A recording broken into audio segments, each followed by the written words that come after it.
If you're offended, well, we do not apologise. If you can look at this with an open mind and not take life too seriously, then you may just come away well and truly entertained.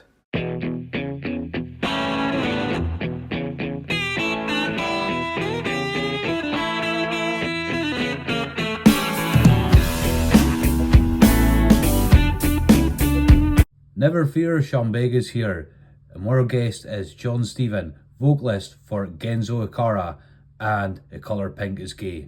Let's get on to the show. What is it? Well, this is caithness podcast. We might as well get into it. Get into it, boy. That's the way it goes, boy. Where did you get the name? What is it? The Colour Pink is Gay. So where did it come from? So originally we had a guy called Dottie. I'll tell you a backstory to like how the Colour Pink basically started. So Dottie was an OG guy. He was pretty much like, he was a bassist, and he was the guy that originally started the Colour Pink is Gay. So he was the one that came up with a name. So what he would used to do, apparently, he would come up with just these absurd like band names all the time. He would like write them down, and he wouldn't tell anybody about them. He'd be really secret about it for some reason. I don't know why. And he would, he would just write all these random band names down. But like back in the day, like during that period of like, I don't know, just like crazy band name days. I don't know what you would call it, like just stupid band name days. He came up with the name The Colour Pink is Gay, and he was the one that pretty much joined the whole band together. Dottie was the OG guy that came up with the band name The Colour Pink is Gay. I don't know why, or maybe because it just sounded stupid. It does sound stupid, like when you think about it. It doesn't, because what is it? Like any band you've been in, that's the one. It's just stuck in the back of my head. Like if I'm ever speaking to somebody and they're into like grindcore or into like heavy metal, I'm like, oh, you ever heard of Colour Pink is Gay? And they're like, oh, JJ. Like it's been two people, and that's my uncle. It's like they actually know your band because of that. It's like because I try so hard to mind your new band, and it never sticks. You see me. I know Gendo Ikari. Yeah, Gendo Ikari. Yeah, no, so that's but yeah. So the Colour Pink is Gay. Like, I always thought that was hilarious. Probably not so much now. I don't think that would be. I don't think many people would probably dig that name as much as they would back then. But the Colour Pink is Gay just stood out. It just sounded stupid, just like the band name Korn. Like, obviously, it just sounds stupid. Doesn't make any sense. He wore pink. He does wear pink, and I know he used to wear pink.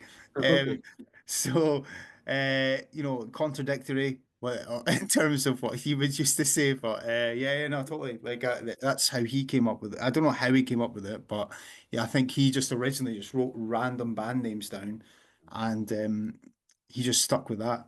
But it's funny because like I had a mate Phil, mind I was telling you, does a black metal, and he's in a yeah, totally. He made a band. It was a made up band. What is it? And he never played. It was just a total made up like story. Yeah. And the whole thing is you went onto their Facebook and you went, oh, I mind seeing them in such and such. And you write a story where you seen them, and it was meant to be like a bit like a Be Kind Rewind. Where everyone puts a part into like this urban legend, and I thought I quite like that, you know.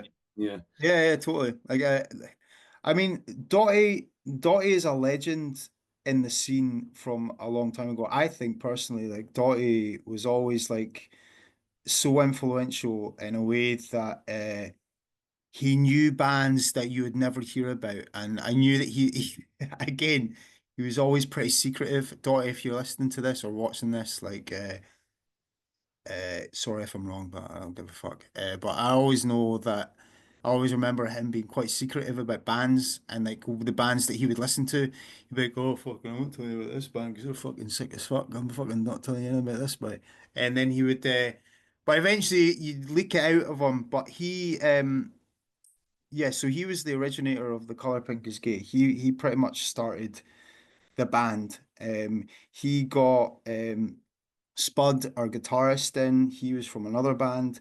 He also got Jamie, the drummer. He was the original drummer for the band. So he basically got all the members together, and he asked me when I was in the band, the day late in December, which I tried to send you stuff from the old MySpace days, but there was fucking I don't. You still there? What's happened? He pretty much brought us together, Uh-huh. and I was in the day late in December, and uh he brought us together, and I was like to Simon. Simon was the other guitarist for the Color Pink. Simon was in the A Day Late in December as well. And I said to Simon, I was like, dude, man, we're starting a new band. I'd really like you to join the band. How would you feel about like joining? And he was like, yeah, fuck yeah, man. What is it? And I was like, oh, it's kind of like tech death, really fast, like really kind of like just stupid music. And he was like, oh yeah, fuck yeah, that'd be fucking cool. So um we both, me and Simon, on the same day, we're at Banana Roll, and we both announced it at the same time. We're like, we're leaving. And honestly, it's like we just murdered all their mums, their fucking every family member, everything. It just dropped like shit. Like nobody, like I still remember it. They were just so gutted about us just leaving. It was crazy. Yeah. But yeah, and that's how it started. And then we started just playing music. We started playing covers. We started the Number 12 Looks Like You band. We started doing a couple of covers with them, which are pretty fast and techy, just to kind of get the vibe of stuff. And then yeah, we started writing music.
I was going to say, like, with a name Color Pigsky, did you ever get like backlash for it back in the day, or did people think you're like, for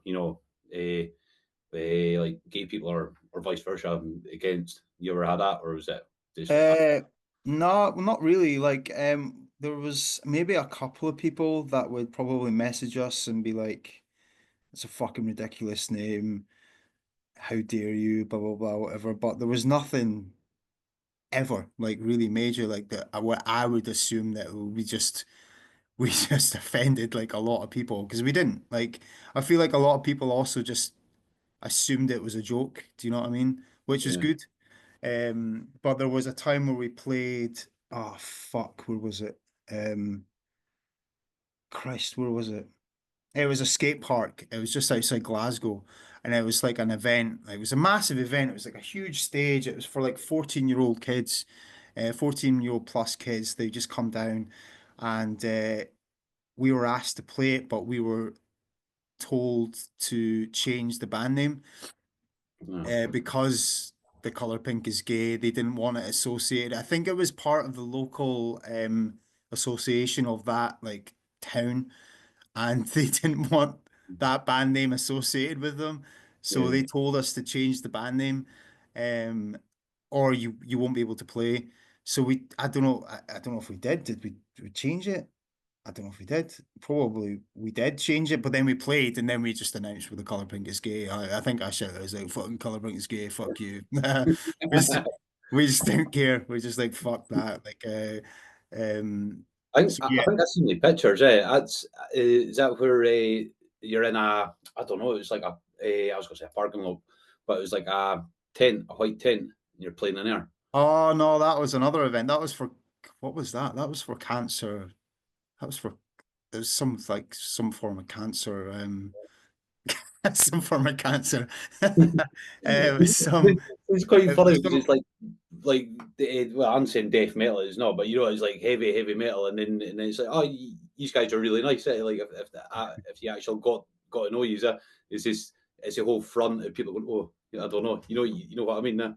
yeah, like I think for the color pink is gay, like yeah, it's just a band name. Like I feel like it's just not like a thing that people would assume that we're against gays or like anything like that. It's nothing like that at all. It was never like that. It never will be like that. Every band member we never even thought that that was even the case. Like it was just like just a band name. It's just stupid. Like No, I no, never like thought about it till a day, and I was like, I don't know if it would fly now, like because it was like back hmm. in you never thought, but it was just one of the words you threw at every whole time, just for a laugh.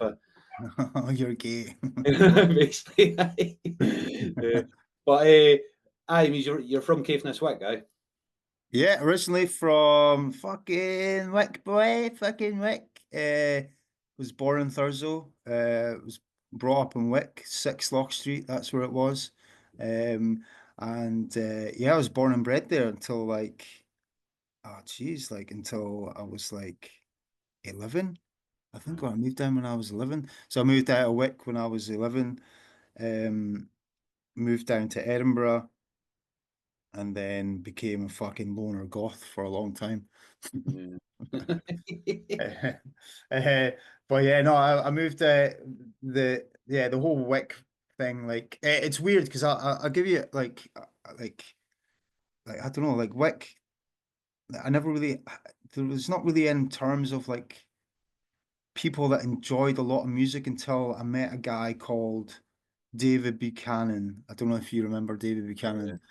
yeah. David Buchanan was a guy that lived in a big fucking house, a fuck off house in Wick, and Michael Dool, um, used to go around to his house. He used to have an attic in his house. We used to stay up there all the time, just Uh, chill out, just do whatever.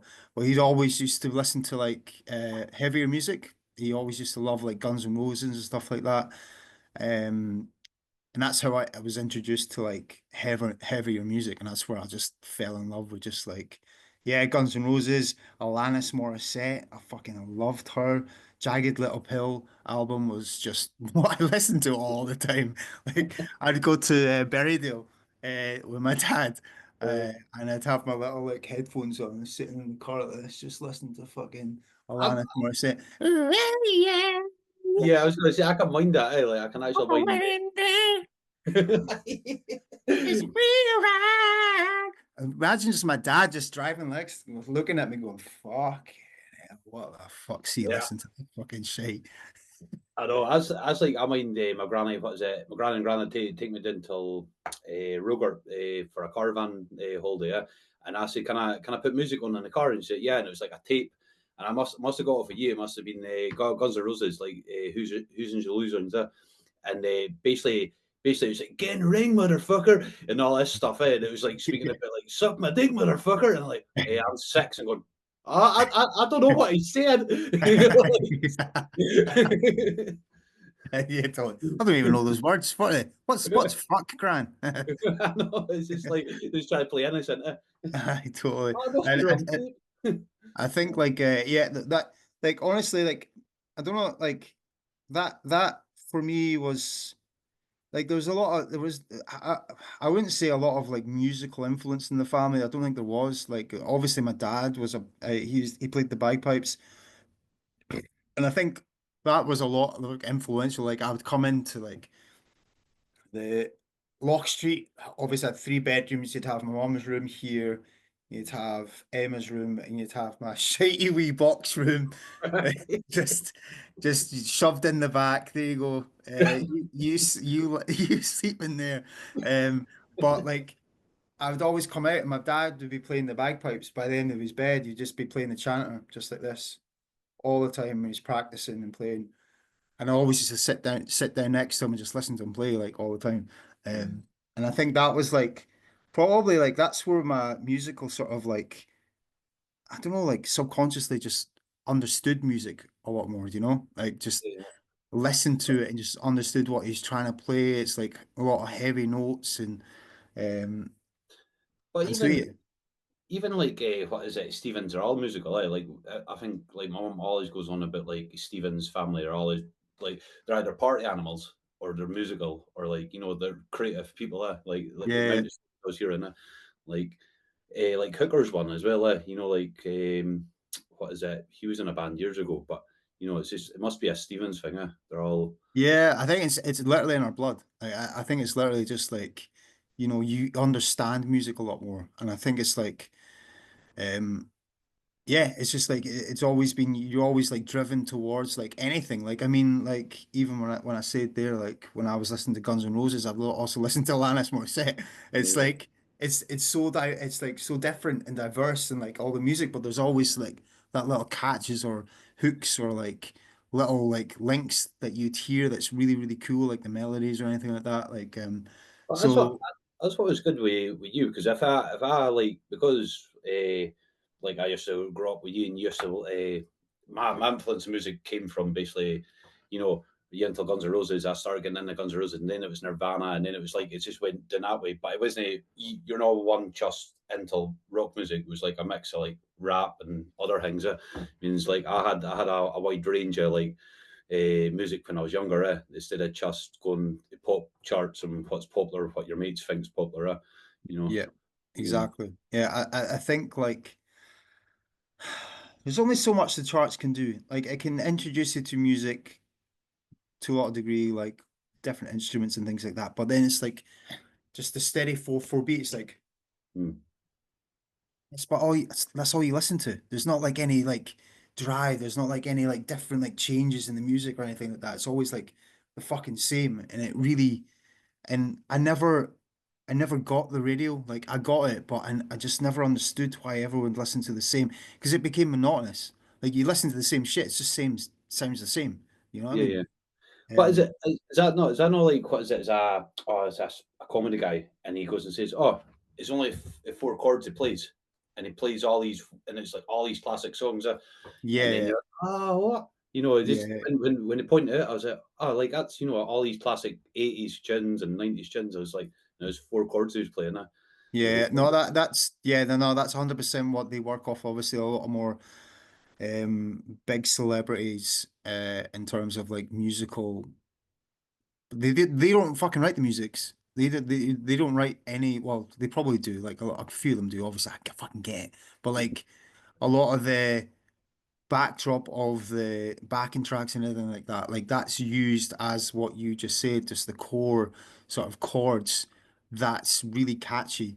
They don't really like deviate from that in a sense. They just kind of stick to that because they know that's the formula to create the song that'll fucking sell loads of money.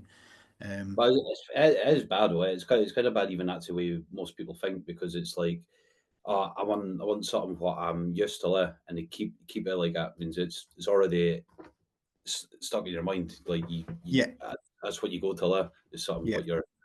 Uh, Yeah, it's easy. It's a yeah, comforting yeah. thing. Nobody likes to go out of the comfort zone in terms of what they listen to. Don't I get me think wrong.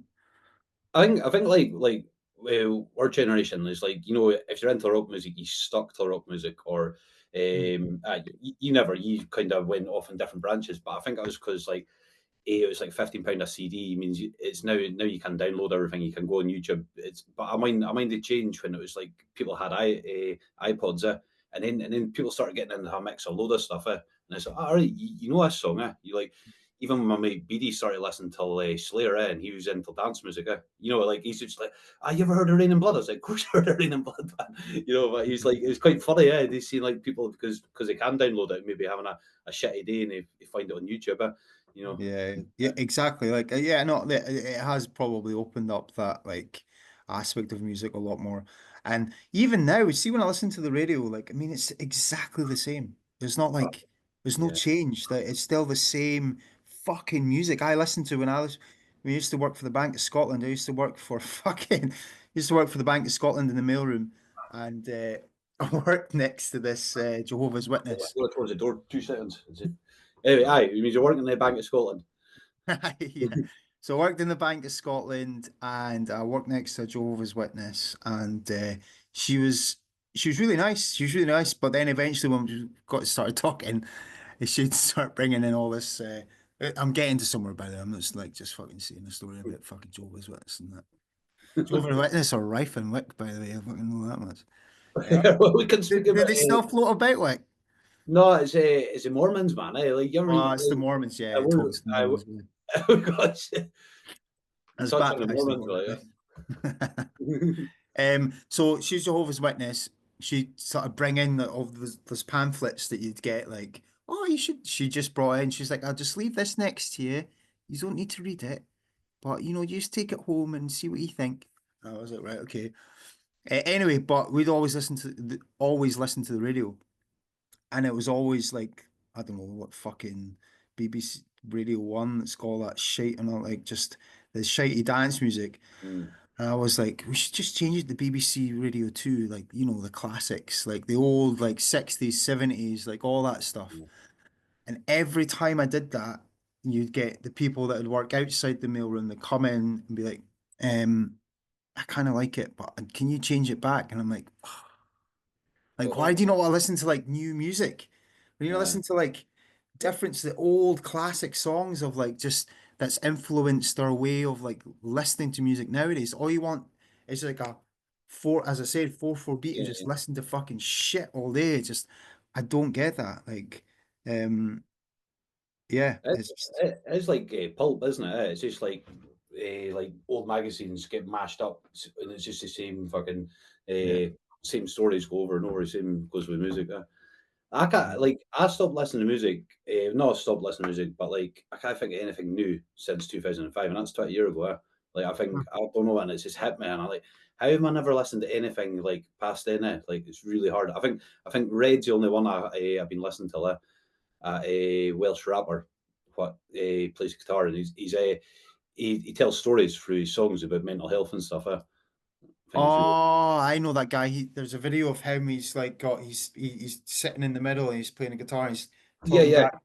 Yeah, yeah. Uh, That's he's really really cool. yeah. That's really, really cool. I like that. And I think that hit home for a lot of people um, because there's a lot of people out there that have similar issues in Oh, terms of like the subconscious talking to them.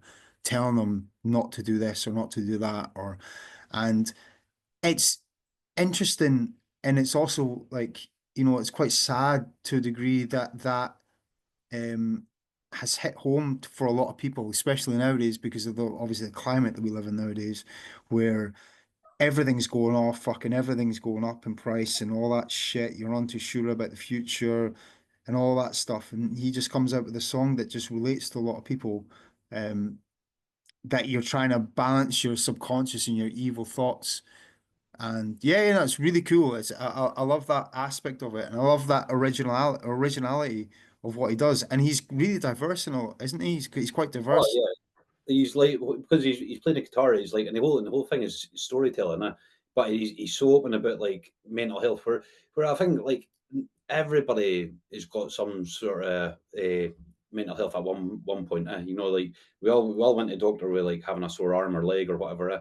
Means it'd be times when you're not feeling. Maybe not be like schizophrenia or something like heavy, but like we all had dinners and we all been. I think so. Anyway, yeah. And I think Yeah, he tapped into it, saying like yeah, yeah, even your dark thoughts, always creeps in and go, oh, you're shite, you're this, you're at, yeah, it's. Uh, yeah, exactly. And I think it related to me a lot of the ways, obviously, but and it also probably did help in terms of like speaking out a bit more. And I think not just for guys, women obviously have a more of an emotional connection to other women and stuff, but men more no. like they don't really have like, mate. I know I'm good to man and fucking beer, like physically. The only time you open up is when you get drunk and then you start saying stuff and it's, I was pissed last night. I don't know what, like, but it's the only time when everybody opens up. Is not. Yeah. Oh, that's pitch last night. I to fucking talk to me about fucking I crying last year. It's fucking mental. But we touched on like who your influences were up north. Means was there any like well that was musical influence and as well up north. But was there any when you came to Edinburgh or was it? Uh, so yeah, so there was a lot of like David Buchanan was a really good influence in terms of like showing me.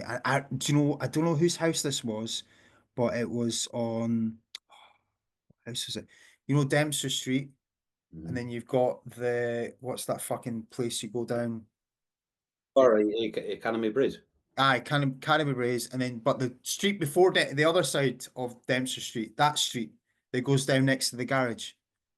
Oh yeah. You know that I know, place. I know, I know where you are. So anyway, I don't know who lived there, but I don't know why I was in his house.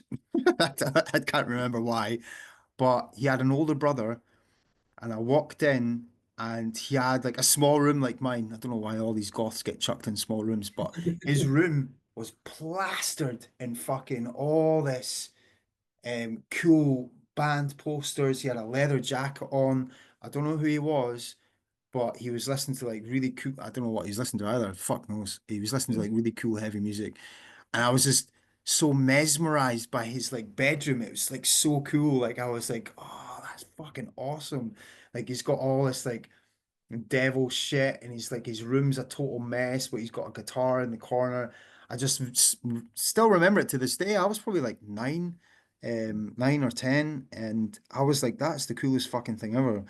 And but then I didn't think anything of it. And then obviously with David Buchanan's like influence and stuff like that with the music, I kind of got into like Guns N' Roses a lot more. Bon Jovi was another one. What was the fucking album that I got? Oh, I can't remember the album name now. Anyway, it had Living on a Prayer, it had all that songs on it. What's that other one? I can't remember. Anyway, so yeah, there was a lot of like rock music influence, but see when I came down to Edinburgh, because I came from like such a small town, my mom decided to put us into a place called Rudolf Steiner, which was like a pardon me, which is like a private school, but we got assisted places, which means that we apparently got it for free. I say apparently, Emma never got it for free, but we didn't find that out until 3 years down the line. Jesus. So my mum got a bill for an absurd amount of money. Anyway, so I moved down here, moved into a private school because my mum thought it would be better for us to go into a private school rather than a public school because we'd probably get battered because our accents will probably just. There was a guy that came up to me. He was like, he came up to me. I was probably like a month or two into the school, into the private school. He was like, wait, are you in the IRA? I was like, what? I was like, no, I'm not fucking Irish. I'm from up north. Yeah, And they really hit home our because we never pronounced our T's properly. So yeah. they would focus on, see, if I was saying something in class, they would uh, they Like, would shout out to me if I'm not pronouncing my T's properly and just correct me straight away because they wanted me to speak like a fuck knows what. So anyway, like basically Edinburgh Dandy, like a total like yeah, fucking, take your the accent away from you. yeah, just removing it completely. Like, so obviously I've losing the accent, Uh, but because I came down to a big city, I didn't really know what I was doing. I was like, I wasn't lost, but I was kind of like, I became like enveloped in my own like sort of own bubble and own world, mm. where Emma, if she watches this, I'm not going to get too much into it, but fucking, I know what you've been up to, cunt. Right. We all do. Hey, she was a bam. She was literally like She us. was a total riot, right? Yeah, Gordon, you hearing this? If you ever watch this, she was a total riot back in the day, yeah. and she was the one that was constantly out all the time. But so I was just sticking my house all the time, and what I would do, I used to stay in the Inch, and that was probably about what from 13 onwards. And there was a place called Carmen Toe, which is a shopping center, and they used to have a CD shop. And I used to go down there by myself, the little gothy self, walk down, could probably get a packet of sweets or whatever. Walk walk into the CD shop and like you back in the day, you'd like pick out CDs and you'd go over to the counter and be like, "Oh, could I listen to these?" And the Mm. guy would load the CDs in so you could put the headphones on so you could listen to it. Ah, yeah, yeah, yeah. I can remember So I'd pick random bands like all the time. Like I'd pick random as fuck bands out, like just random stupid name bands as well, like but all in the metal section, that. just Yeah, to kind of like listen to them and see what they're like. And this is where I first listened to Korn. And there was the Life is Peachy yeah. picture All as right. well, Yeah, like yeah. the creepiest fuck wee boy, like just like Yeah, that. like standing eye. Yeah, like that. I was like, oh, that looks creepy as fuck. I was listening to that, and honestly, the fucking it just weirded me out completely. I just could not understand it at all. It was the darkest stuff I've ever heard. Like before that, I would only listen to like, I don't know, just I can't even Oh, remember. it's not really hair metal before in it, but it was probably would be like on the borders of like hair metal, like not Nirvana, Guns N' Roses and that, and Bon Jovi. But when it came to Korn, it was like this guy's got issues and he's dark as and it was Yeah. it was I don't know, it was just well, it was new metal, but we never knew it was new metal at the time. Huh? Mhm. Yeah, totally. Exactly. So I was like, I'm not getting that album. That's too dark for me. So I got the Follow the Leader album. That was Um, brilliant. and yeah, I started listening to that. I think Nirvana was obviously, you and me, well, we both know that we went through a Nirvana stage. Um, just just loved Nirvana. Just Kurt Cobain as a whole, like his lyric writing didn't make much sense to me. Like it even now, like apparently there's an interview with Kurt where he mentions there's was it Smells Like Teen Spirit? Or there was like a song where he was like he had to come up with the lyrics. It doesn't make he even admitted it doesn't even make any sense. He just Right. wrote it.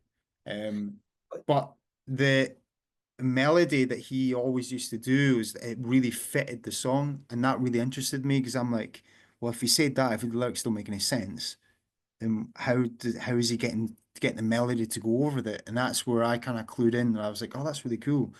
Um, and that started off my venture of like sort of like vocals and like understanding singing and stuff like that. I was never like before then, I was never really kind of like interested in singing. But I think that Nirvana stage kind of pushed me into that envelope of like understanding like lyrics and things like that a bit more. But it wasn't until you remember this because I dragged you down to HMV that morning to get the Slipknot album. Oh, I can mind what is it? Slipknot album. What is it? Because he took up Metal Hammer and what was the other one? Krang magazine, and it said coming from America, taking over Britain, and it was these guys in masks, and I was like, Yeah, I must have been about 10, 11, and I was like, oh, these guys are cool, and yeah, then you had this album you used to get from a Metal Hammer. You had a like a CD, and we listened till Slipknot's song, and then I think was it Monday morning it was coming out. We went into the HMV and there. yeah, yeah. Yeah, fucking. Honestly, I can't mind that October. Like I literally, it was that album. I can't mind what other album you bought, and it was you got £100. Mine day it was by accident. You went into the bank, and the woman's put a dot in the wrong place. You had £10, and she put a dot in the wrong place, and we got £100. We thought we were rich. We went on a wee shopping spree. I remember that so vividly. Like, let's go, fuck it, let's go. Uh, How many CDs do you want? Do you want a game or do you let's buy a TV? we just thought we were rich. Just go mental. So, and do you remember when we came back and I told obviously I don't know why I told my mum, but mum was like, "You put that back right now. You put that back," and I was like, "No, but it's a mistake. They'll take it from you. You need to put that back." And I was like, "Oh, right, okay." So I had to put it all back and go into the bank and apologize and be like, "Oh, you've made a mistake." I'm like, "Fuck's sake." Oh, but that definitely come in that October. I still listen to Slipknot's first album. Well, I listen to Slipknot still, but like that first album was amazing. Like Yeah, that, that first that album. totally influenced me. Yeah, My mum totally. thinks I'm a weirdo. She goes, "You see that time when a band came out with masks, you just went down a rabbit hole. You just want to be a gimp since then." I was like, "All right, all right, cheers, mum." Gimp. You want to be a gimp? You want to go on those sites with gimps and that for doing with you? What is it about you and masks, Sean? I don't know. But it's just so, that's just I've seen them and I thought, that's me. That's it. That's Understand it. them. Totally. So that was pretty much like my introduction to like more like heavier music, like so like more technical, um, far more shouty stuff. And that's where I started to like recreate like Corey Taylor's like screaming. So I would be I think by then I was up in the attic. Um, so I had an attic room and like I just displayed a fucking full of like cool band posters and stuff like that. Fucking baby dolls hammered onto the fucking ceiling and stuff like that. Cause like, I was a big fan of Korn by then. So I Yeah. wanted to just make it and like envelop like a Korn vibe. Anyway, so I'd sit up There there was like, eh, Sorry, man. It was I can mind it. It was like one of the best rooms ever. Like at room, it was like if you ever watched any movie and you got a Big Brother room. That was a Big Brother room where it was like you go in and you're like, I could open a box and find loads of shit, or it was just like best of tapes pornos. were banned, everything. Man. It's the best room ever. It was just full of stuff like that. I was so that was a room where I like just found myself in. I wanted my own space. Yeah, And I think because I'd moved down from Wick to Edinburgh, I just needed my own space and my own time because I didn't understand much. I was in this private school that was fucking bunch of weirdos. yeah. Like, they're a bunch of cunts that with like loads of money. And like I was staying in a fucking, I don't know, You're was it a council house? Like my mum. Aye. So it was kind of like it's a polar opposite of like what I was enveloped, what I was chosen to do, and like the the friends in my school were like heavy into like rap and stuff like that. Like Louis, got me into Cypress Hill, um, and not Maroon 5, fucking hell, Jurassic 5. Was it Maroon 5? Was it Maroon 5? No, it's not. Jurassic 5. And yeah, I just a lot of like I got a lot of influences from like other people, and I didn't get bored of it. Like, do you know what I mean? I didn't really get bored of like new musical influences because I really enjoyed it. I was like, man, this is really interesting. Like, I'd always kind of pick it apart, and like the funny thing for me is like I would always have, because I'm funny thinking about it now because I'm a vocalist. I'd always pick apart the music, and the last thing I would pick out is the last thing I would pick out. But the first thing I always go to are the drums. Like that's one of the main things that I would go for. Yeah. If the drums are really good, I'd really dig it. And then I would break apart like the guitars, the bass, and then lastly the lyrics and the music and the singing, which is odd because that for me like this is what I do. But I don't know. That's where I got my rhythm. I think for a lot of like later in gendo ikari, like George, the drummer, he really enjoys my rhythms and patterns of what I do in the music, and I think that's probably where I got that influence from originally because I listened Yeah. to like the rhythm and patterns of all of the music to kind of like mold around my lyrics and stuff. Anyway, so yeah, I was really kind of like was really a total loner kid. Like I was just sitting in my room, listening to that all the time. Like listening to all these heavy bands like OTEP. I like literally let's check them out for the first time in ages, like 2 days ago. OTEP was a chick vocalist, really heavy, but she was Oh yeah, OTEP, bald head. bald No, head. She had a shaved head, I think. I yeah, think yeah, shaved, but she's from Britain. no, I don't think she's from Britain. She's from America. I think she's Who's American. that? It was like I totally forgot about her. It's from Britain. Black woman's had a shaved head. It was in. She was really big in the 90s. Oh It no, came that's fucking no, not them. That's Christ, what the name? massive mouth. Like she's really pretty, but it was just. Anyway, Yeah, Christ, everybody's shouting out right now. It's I fucking know. hell, I was like, I was like, how the fuck I forgot all about her? Right? Like she was really big when I was younger. I could always like. yeah.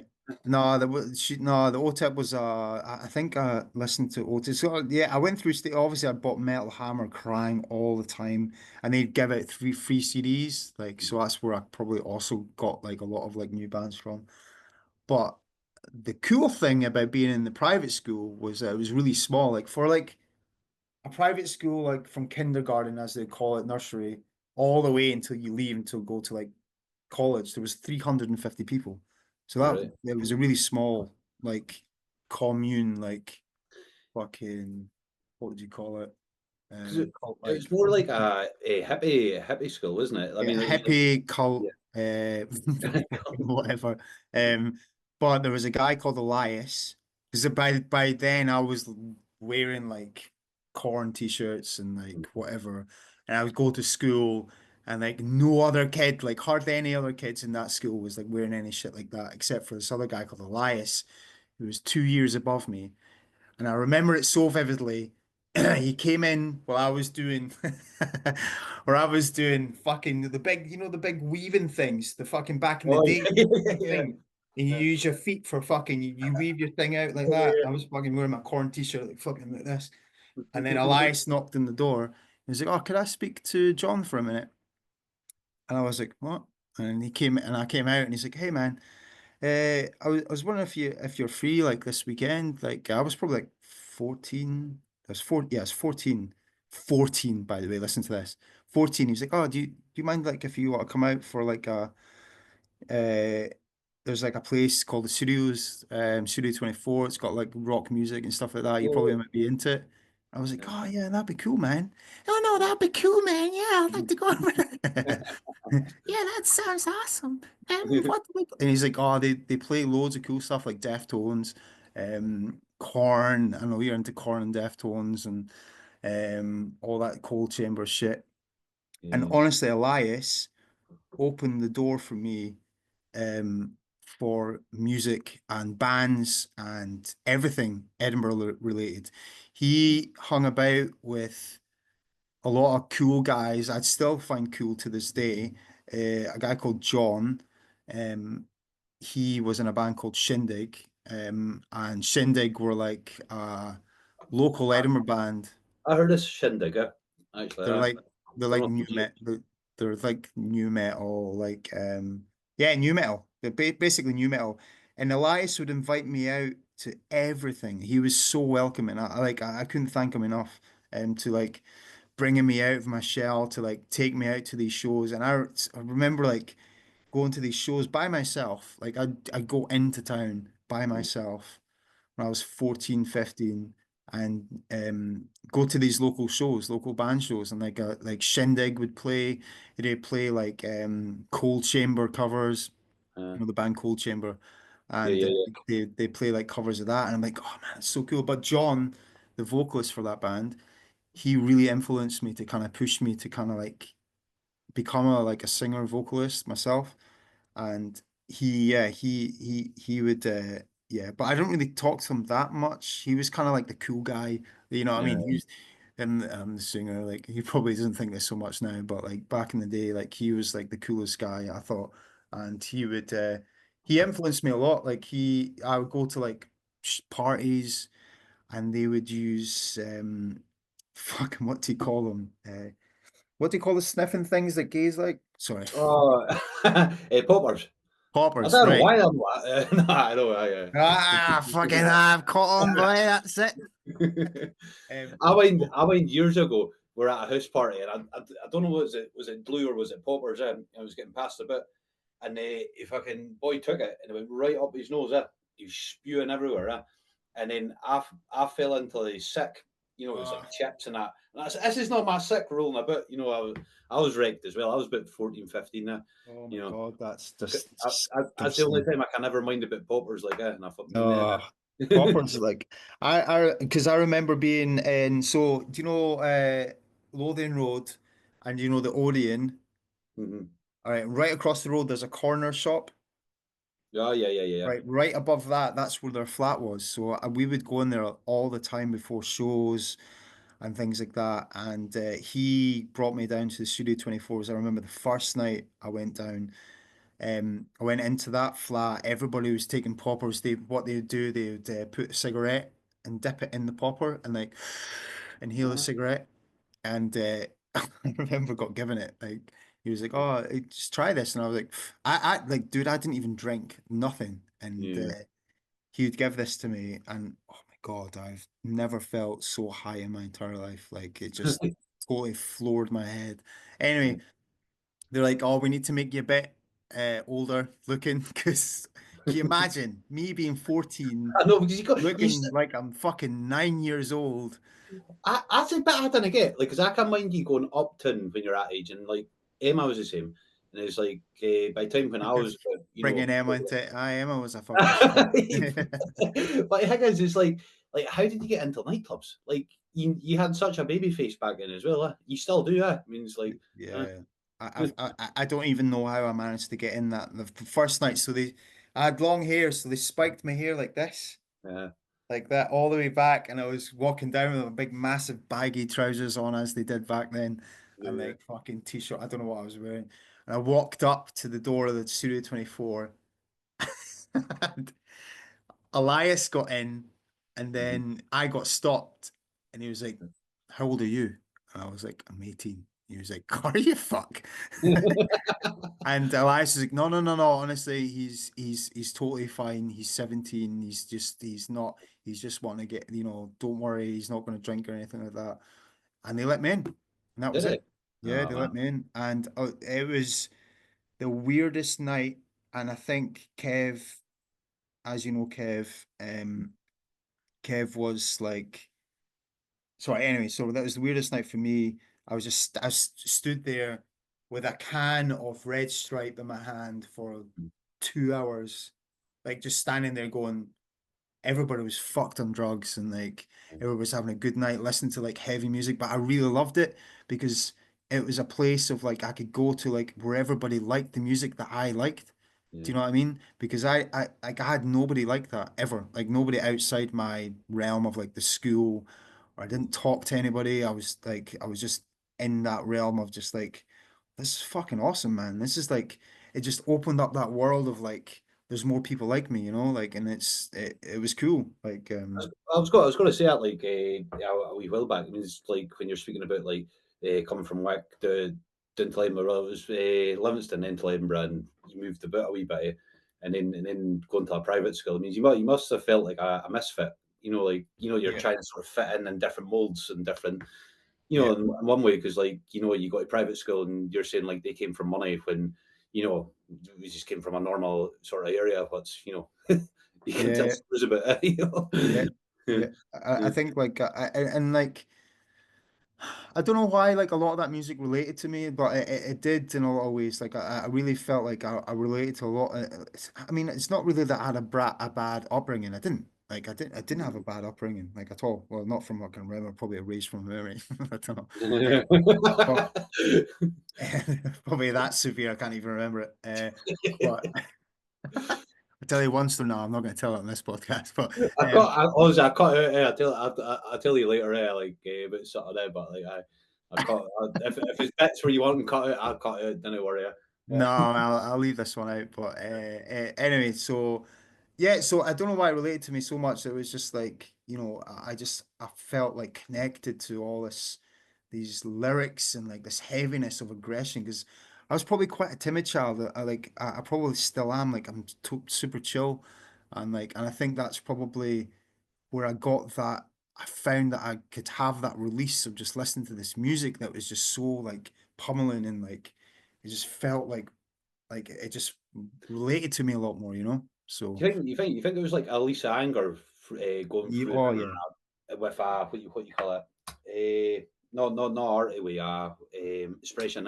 yeah, Instead of like because you said you're like you're saying you're timid, but I think like you're a chilled out guy and a deep guy. Yeah, I could speak to you about anything, and you get it. It's like some people only take a skiff off the top, like they yeah, just don't get stuff.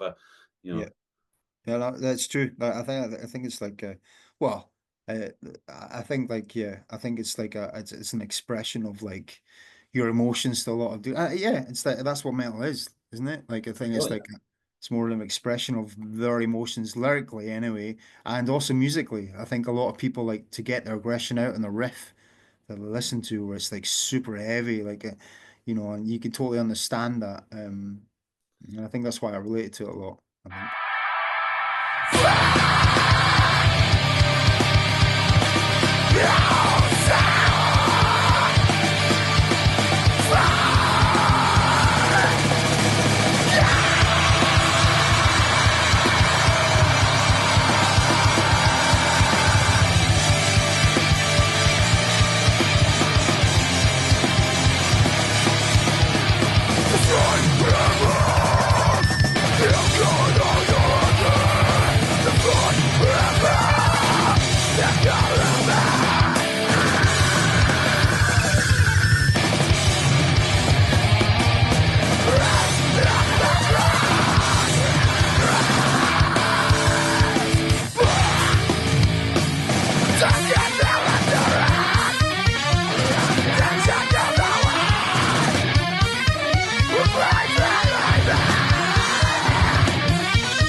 No, it's like even like with like metal, it's like it's all shock value as well. I mean, it's really good, but like even when they like you go to punk, it was all they do is shock for your album covers. Because you put a shotgun scene on your album cover straight away, it sticks in people's mind. It means it's like it's a quick shock value, if you know Yeah, what I mean. Yeah, yeah, totally. Yeah, it's like yeah, and they want to like I don't know, like it's like they want to disrupt and like not cause havoc, but like cause like some form of like pretty thoughts and old, I think. break the mold in expression and like understanding like there's more to like just fucking flowers and shit like that, like fucking, I don't know, butterflies and fucking Like arses, fannies. anyway, because I was speaking to Brian last night, and I said I got this problem where I do stuff, and I feel like I'm always in a rush. It's like I'm a rabbit or Alice in Wonderland, and I'm always in a rush to get stuff, and then there's stuff I go I can't do it, but for some reason I don't know if I got this little chip on my shoulder. I just go ahead and do something. And I'm like, why? Yeah, it's like self-destruct. I go and do it, and then I worry about what people think when I go and do it. And like, because because they maybe took me the wrong way, and I'm like, well, I knew that was going to happen, but for some silly reason, I go and put it out anyway. You know, Mm. Yeah. I don't No, know why I'm no. like that. Like,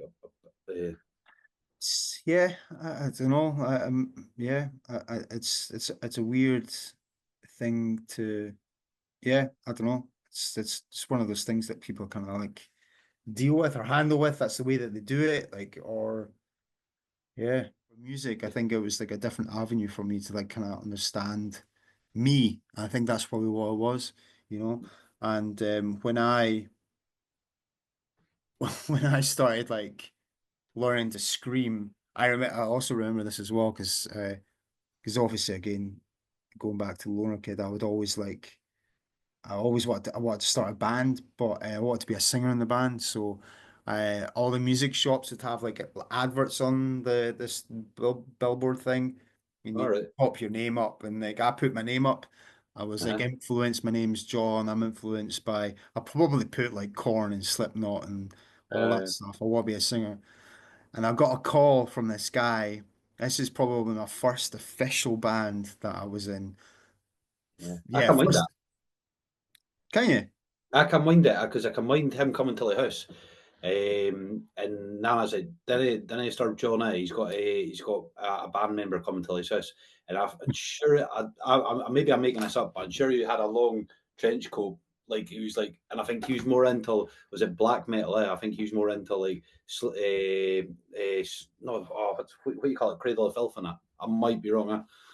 Yeah, I think he probably did come round. He probably did. Yeah, I He think definitely probably came did. into the house. That was before you went to the attic. This is like a back room. Oh, right, yeah. I think so. I think you're right. Yeah, I think yeah. He was a lot older than me, like a lot older. He was like probably late 20s. Um, and but I think he came after. Yeah, he came after my first because when I first went down. He asked me to come down to the practice rooms in Banana Row at the bottom of Leith. Um, all those fucking derelict little like rooms that were down at the bottom of Leith before they built it up. And it was like late at night. It was like fucking 7, 8 at night. I've never been down Leith before in my life. Got a Um, red light district. yeah, past there. It was like All right, yeah, red right. light district Yeah, along that road, and then you go further down, and there was like just a derelict area. There was fuck yeah, all there. It was like dark as fuck, and there yeah. was like the a practice rooms, Banana Row. That's where it was, and there was like I think there were like 3 or 4 rooms, and I went in, and I was like, "Oh, hey guys, hi, we're here for the practice." And I Mhm. can't remember his name. Oh, I can't remember his name, but he was the guy that answered the ad for me. And the drummer was dude, he was far older. He was like 40, 50. But Okay, he was in a band called the Swell Bellies, okay. a really quite big punk band back in the day. And yeah, started practicing. I was fucking shit. I was really bad. But that was I had yeah, just went down there myself, just fucking just wanted to get out of the house, wanted to do something. I really, really enjoyed the music and I just wanted to do fucking something. So just went out and just fucking It's yeah. mental, man. Because like you couldn't pay me enough money to stand on stage and sing, like, and I don't know like how you had a confidence from like you're saying like I never knew you as being a shy guy because because I seen you as more like a bigger brother. It means I was just a bit like oh, John's cool, but like inside yourself we all got another like a shy person. Means you, but you to go and actually do metal singing and Yeah, I don't know, maybe it was like maybe a thing that what to get out of the shyness. Fuck knows, man. I don't know. Getting too deep with that, but sort of yeah, yeah. Fuck knows. I don't know why. There must have been a reason why I wanted to do that. I can't remember. Cannot remember. But maybe it was John, as I said, with Shindig and stuff. Then maybe that was kind of like a push for me to be like, fuck, this is really really cool. I really like it. I really like that, like shouting, just like aggressive, just getting it out, like fucking. And I think that's probably what maybe one of the triggers to get like to start it, like just yeah. fucking just get your shit out and just fucking say what you want and all that stuff. So yeah.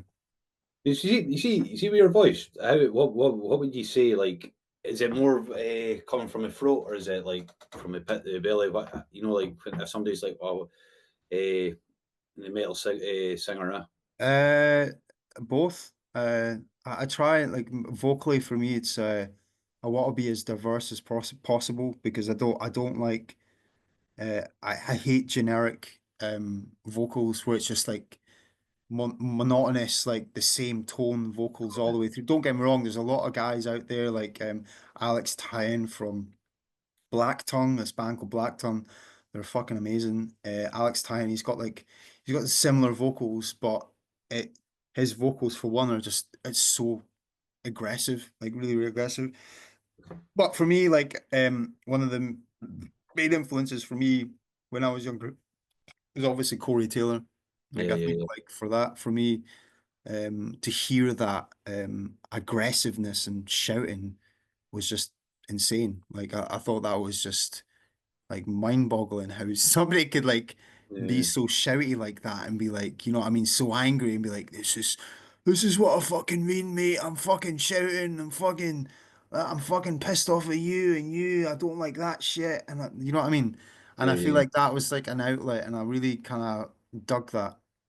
Um, and yeah, totally. So I think I wanted to be as diverse as possible. I didn't want to be like the same as anybody else. I wanted to be like, I wanted to change it up. And well, yeah, don't get me wrong. Like I did do a lot of like similar things that other people did, because I thought it was cool. Um, but But not like when I listen to the Colour Pig's Game because I listened to the whole album, I think about three or four times over now. And then I'm on to your new stuff, but it was just because I had to get like a feel of it. Because I like when I stopped listening to rock, I always listened to rock, but like I went down a rabbit hole, and then it's probably now commercial, but like I thought when I got to Lamb of God, I thought right, I need to, I hit a level. I never went further than that. I mean, Lamb of God's commercial now. It's not really as heavy as what it is. Still heavy, but you know what I mean. At the time, I was like, all right, maybe I need some cheerier stuff, or maybe I need a different, outlet. Yeah.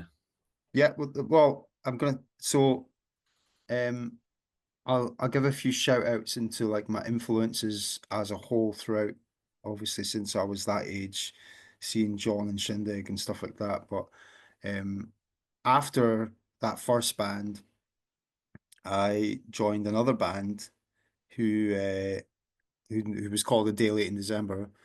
But that band was like a house band. We played with Will. You remember Will? Big Oh head, yeah, yeah. injured Will. We had was it Chris? Drums? It was Chris. And we had Bob on guitar. And, no, sorry, it wasn't Chris on drums. It was fucking what's his name? I can't remember. Is Andrew? Is it Andrew? Anyway, we joined this band. It was a bedroom band. But the a lot of influences and a lot of like because I remember vividly a lot of people that showed me new music and like show me like different varieties of music and things like that. Like just to show like just this whole new world of different genres. And Will and oh, fucking hell, um, Ron Monk. Will and Ron Monk introduced me to a lot more like diverse, like different ranges of music, like heavier music, like 18 Visions, All right. uh Iron Monkey, a lot of like those sort of like sludge, slow as fuck, but also like 18 Visions style of music, like where it was just hardcore, heavy, technical beatdowns, like as the blood runs out, as the robot runs, fuck, hold on, 18 Visions, um. That was the first gig you took me till, was 18 Visions, 26 Crazy Fest. 36 Crazy Fest, Oh, was it? Did you go to that? Aye, No, it was done next till it was the venue. Vision, It was the venue, man. I remember that. yeah. Until the ink runs out. I remember like Will played that to me, and I was like, "Fuck, that's so mad," because they don't play the same riff twice. Right. And that whole album, well, every riff is different. And I didn't understand that at all. I was like, "What the fuck?"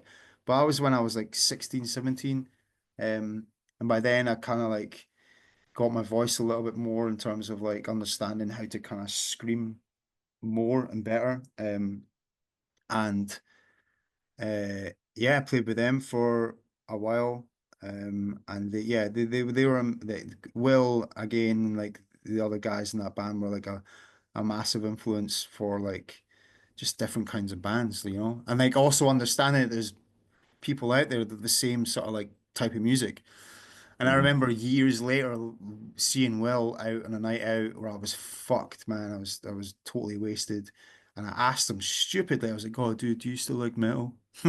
Like he was the guy that introduced me to all that shit. Of course he still like metal. He was the guy that introduced me to Willhaven. Um fuck, like so many like different bands. It was cool. So yeah, that was the sort of like first maybe official band that I was in was the Daylight in December. Um, and then a Daylight in December, then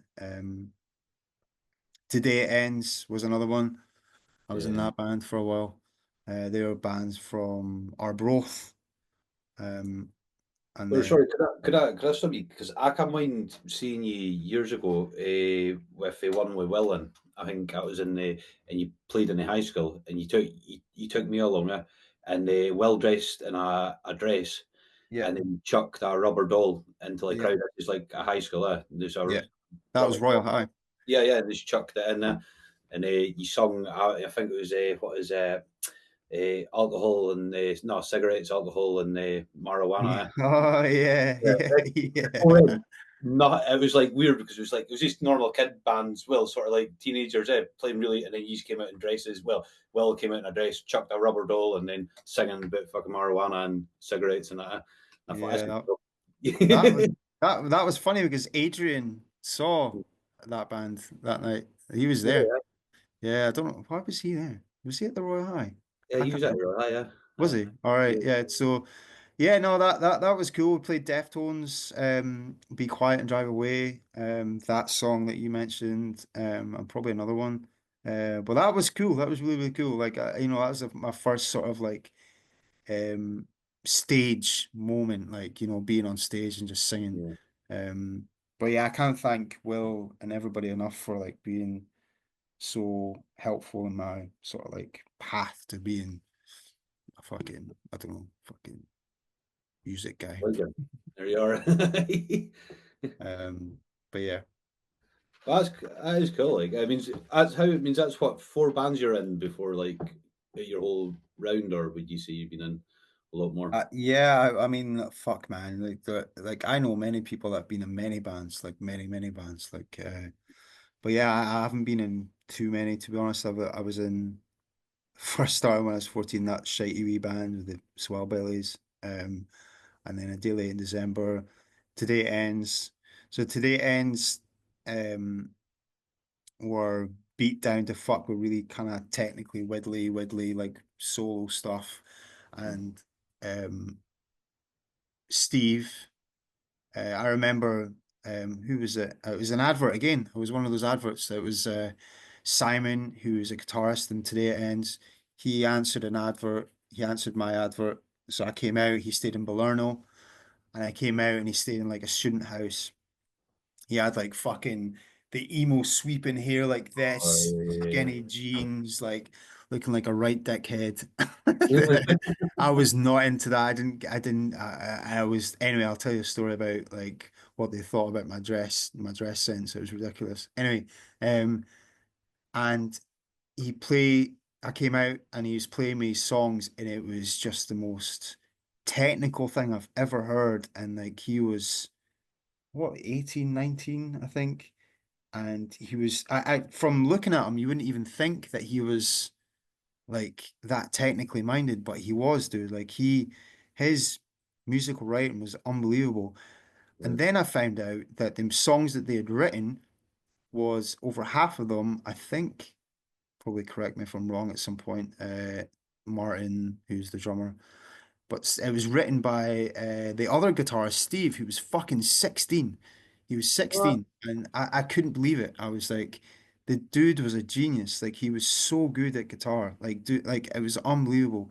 And he's just naturally talented to play guitar. Like it's crazy. And we played a few shows.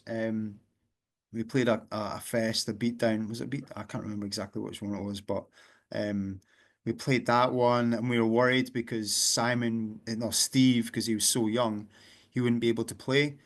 No, right, Um, but he was. We secretly let him in, and he managed to play. But yeah, it's just crazy. And then Martin Masson.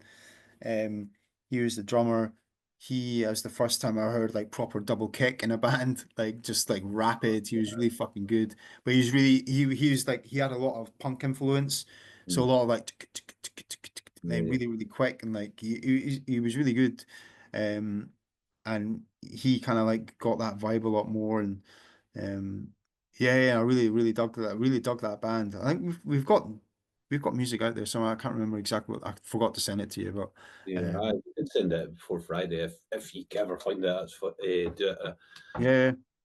But yeah, no, there's a video randomly online somewhere, I think, of Today It Ends of us playing at Subway. Do you remember Subway next to Opium? Oh yeah, yeah, yeah, yeah. We played in there. But anyway, later down that line, we what was it? I found out after I'd left that band to play join the Color Pink. Mm. I found out that the guys wanted to change my sort of a look because it wasn't vibing with the rest of the band with the skinny Okay. jeans and the hair because they hated my baggy jeans and all that shit. And they thought, fuck, John needs to like change his image because it's not really suiting the band. But I Which find is sorry, man. Like I find it funny because it's like out was 90s till early 2000s, and then that whole skinny jeans and the Justin Bieber sort of hairstyle going down and a flat, like a cap, but it was like air. I always thought it was like I like metal, but a clean version of metal, if that makes sense. It probably weren't it, but that's the way it looked. It looked too dressy, if you know what I mean. Now, right. Yeah, no, I know exactly. It's just too dressy, and it's like it just didn't make any sense to me. Like, I mean, why? Like, you know, what I mean, you're playing music. Why yeah, would yeah, you want to like dress like to impress? Really, that's what you're trying to do. Like, it doesn't make any yeah. sense. And like they bring hair straighteners on tour, like fuck's sake, like what the fuck? We played a few shows with a band from Newcastle called Lavochkin. Lavochkin were like, oh man, they're like pretty much like a band called Converge, from Newcastle, Okay. and they were amazing. They're really, really good, but they kind of latched onto us, and we played a few shows with them, and yeah, no, it was class. It was really, really good. Again, like the introduction and the more doorways that opened for me to kind of like see like other things and Yeah. like so that was it was awesome. You see in that whole scene, is there any people you know because you said it was really talented people there? Was there any what made it like? quite big or made it in, Um, yeah, well, no, there are people that I know that's probably not like big, but have toured like the US and have toured like Tokyo across the world, like yeah, everywhere, US, Europe, Tokyo, Asia. Um, Obviously, one band to mention is obviously our friends in Endless Swarm, who are fucking amazing. They're really, really good guys, but they've toured everywhere and they're doing so good for what we call the power violence scene, power violence grindcore scene. Like they're just fucking sound as fuck guys. But they're yeah, they're doing really well, really, really well. cool. But as an underground band, like, you know what I mean, they've Yeah. literally released yesterday, they got a fucking billboard up. Mhm. Do you know the Rathlow roundabout where the Oh yeah, yeah. McDonald's is? A fucking billboard right there. Just their faces No and way. third album coming out. Oh, Which is cool as fuck. I didn't expect to see that, but yeah, and that's cool. Well, late when Gendo Ikari started, we had Chris on bass, who's the bassist for Nico's Savagery and also Party Cannon. So Party Cannon's like really big, like I would say, really big band out of the UK and Europe, and they've toured everywhere. Like right. they've toured all over, and they're really fucking good. They're really good.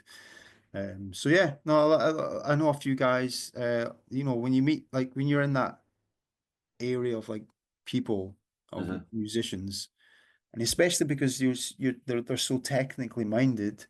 Um, they're really fucking good at their instruments. Really fucking good. Like really Yeah. good. That's Um, that's one thing. Like I'd say something I'd definitely seen. Like I mind I went to film your band one time, in a studio. Well, it was a music studio, and it's just when I seen a bassist and how fast he's going. I said, "What? How can he do that?" Like I had such appreciation. Like people maybe look their nose down when they didn't get it, and I'm like, this is like they're really really good. Like like how fast like bassist was, and drummer always impresses just because. Like I think, like when I seen Slipknot and like Joey or in Slayer, and like how fast he used to go, and you're like, fucking hell. Yeah. yeah, Dave Lombardo. Yeah, no, yeah, it's just you get introduced to these different kinds of guys, and I think I got introduced to more professional and really, really career minded and like really kind of like really, really fucking good like musicians was when I moved across the Colour Pink Mm. and to Glasgow, and we practiced at the Maryhill for a long time, and lots of people coming in and out of that studio were like so good at just the Yeah. musicians. Like you'd have like session drummers that would travel the world.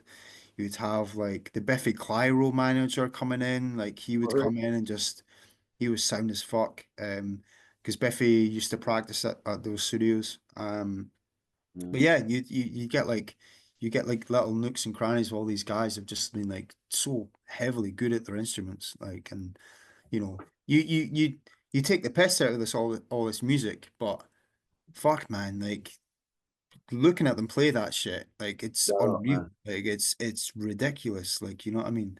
Like Um I totally get it. Like at time, like even I went so far and I was like, right, nah, that's too heavy for me. But like I definitely wouldn't take a piss out of like grindcore or any of that because I'm like, like I know because you're in that scene and I think, oh, I do get snippets of it and go, this is amazing, like just how fast it is and how techno it is.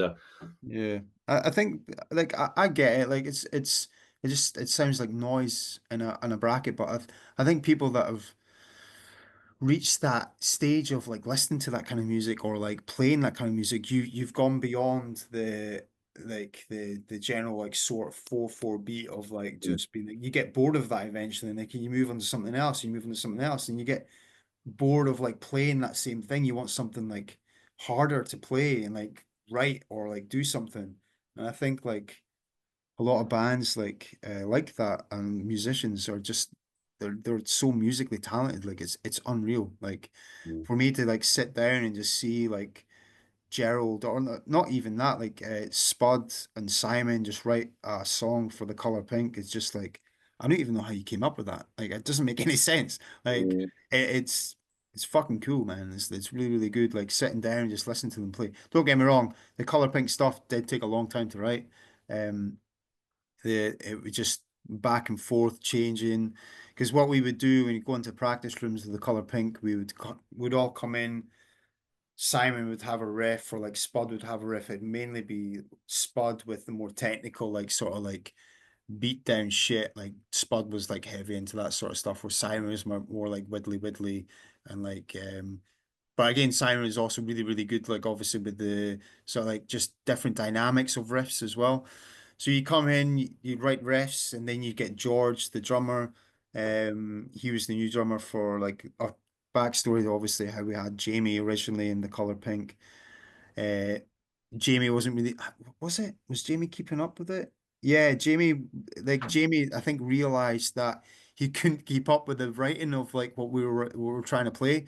So Okay. Jamie was struggling to like play the songs that we were trying to write, and as well as Dottie, who created the band, he left because he was like, I can't play any of that shit. Like that's just fucking too fucking technical for me. Yeah. So Dottie left, and that's how we got Daryl, who you saw at the studio, Yeah. playing Yeah. fucking shit. Um, and Jamie left eventually, but then we were playing a gig one night, and me and Spud saw George play one of his old bands live, and we just turned to each other and we're like, "Fuck, man, how cool would that be to have fucking George in our band to play?" Yeah. And so we did. We asked him, and he joined, and yeah, so back to the studio, like we would just join forces, and like we would have like a basic riff structure. Like George would say, "Why don't you play in this tempo?" We'd change it up a bit. And then I would suggest some fucking shitty suggestion. Why don't you put a beat down in this bit, or fucking do a widdly bit here? I have no musical influence like at all. I just say, "Oh, that'd be cool in that bit." But Um, with a color pink, like I never noticed how much it'd be like sitting there. It'd be like really heavy, and then all of a sudden it just drops into a beat, and it's just be like a smooth sort of like like a Incubus sort of sound. And I'm like, what? You know, I never knew there was a lot of their songs like that, where it was just this middle part where you're like, where you know, and it works. It worked really well. You know, Yeah, that again, that was influenced by a lot of bands back then because that's what they would do. Alright. Not like not a lot of bands, but yeah, we just felt like it was cool to put that in. Like, I mean, just randomly. Like, it's not like a point where like, do you know, like, we really need like a section here. We just I think what back in the day, what we would write, we'd just write just this insane music, and we like, right, let's stop, and they play something absurd, like really slow, like really kind of like light and airy, and then come back in with like fucking just the heaviest fuck shit. Yeah. It's more like a blast of like I don't know, like just it affects you more. Like, cause you know, you come in from a slight and you're like, oh, this Right. is nice, and then you fucking punch right in the face. You get Yeah. fucked by listening to this ridiculous sound. No, So but it's because mostly like with other stuff, it's like a build up. Like I don't know, even with dance music, you know, a build up's coming for a drop. But with that, it's just like it's heavy, heavy, and it's just all of a sudden it just drops. You know, I wasn't expecting that, and then it's nice, and then it just goes like back up again. Like it's yeah, not even a build up; it's just straight. There's a bit where in the drums, and then you hear ding, and then it just goes into this heavy. It's that little. I like it, man. yeah, no, it's yeah, no, that's the again, it's a lot of like just our early influences from back in the day. Like that's what we kind of dug. That's what we liked. And we just, every time we wrote something, we'd laugh like fuck. We would like, oh, that's fucking hilarious. That's so funny. Like, as and we're not like we never really were a serious band. We're always kind of like, you know, there's some of those bands be like, oh man, we should really like, you know, take this bit and like lead it into the next bit because they would sound fucking sick, and then we get like thousands of people to like really appreciate it. But that band, The Color Pink, was purely for us, like that what we liked. We didn't do it for fucking anybody because that's what I also really enjoy. You do it for yourselves. You don't do it for fucking anybody else. You don't really do it so you can get a big massive following. You don't do it because you want a fucking crowd of 20,000 people shouting at you. I don't, that's not for me, and I don't think that was really for I mean, for a couple of people in Color Pink, that was probably what they wanted to achieve because we did write our music well. But you know, for me, it wasn't for me. Like I didn't want to be like this big superstar. I just wanted to write music and just let my fucking emotions out, pretty much. No, Uh, but like I get it. Like I think it's the most creative way to be. It's when you get put in a sort of box and you're like kind of doing it for yourself. If you know yeah. if you know. But like even with Color Pink, you had what you call it, comic book as well. Yeah, that was the Trials of Rudy Eugene. That was cool. That was done by, the comic book was done by a guy called Donald. So we had, did we have Daryl then? I think we did have Daryl. Daryl was the bassist in the Color Pink, but he'd left. Um, yeah, he'd left. I can't remember when he'd left. Fuck, was it the Trials? Yeah, it was the Trials. So that the Trials, the part one and part two of what we recorded. That was part of a comic book series. So we wanted Donald to. So it's basically Trials of Rudy Eugene. Rudy Eugene was a true story of this guy who went fucking mental, and there's a video of it. You don't really see it, but you see a guy attacking this other person, and what he'd done was he'd ate half this guy's face, like Yeah. fucking ate it all off. He just fucking destroyed it.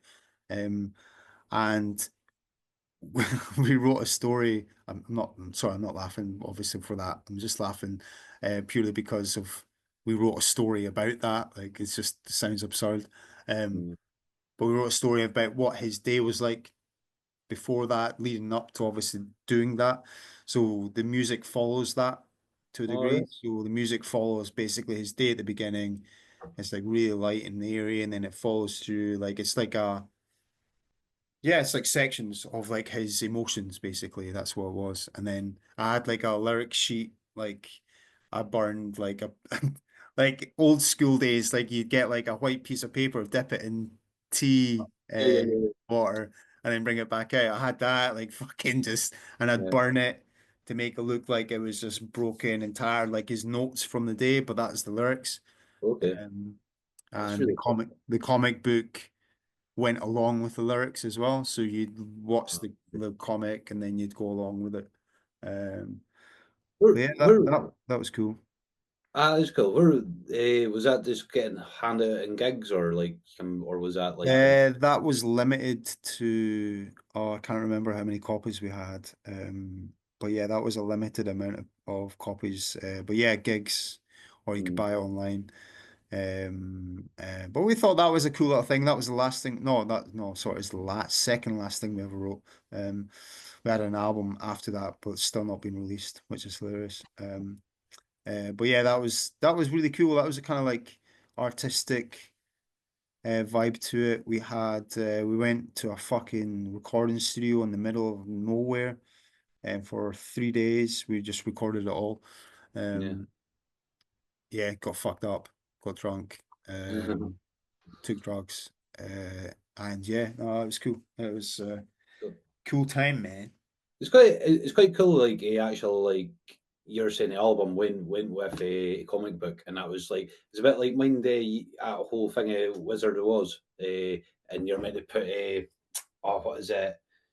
Is it Dark Side of the Moon, and it's Yeah, meant to tune up till a film. I mean that yeah, it could be a lot of bullshit, but like you just kind of did it that way as well, a wee bit, yeah. yeah. Too. I don't get me wrong. There's probably other bands that's definitely done that. I think, yeah, it's definitely in the other bands. What the fuck are they called? Oh God, what's the name of the band? They did something very similar to that. What we done, but I don't think it was influenced by that at all. I think it was just like because it was suggested by an Italian who recorded us for our first EP in the Color Pink.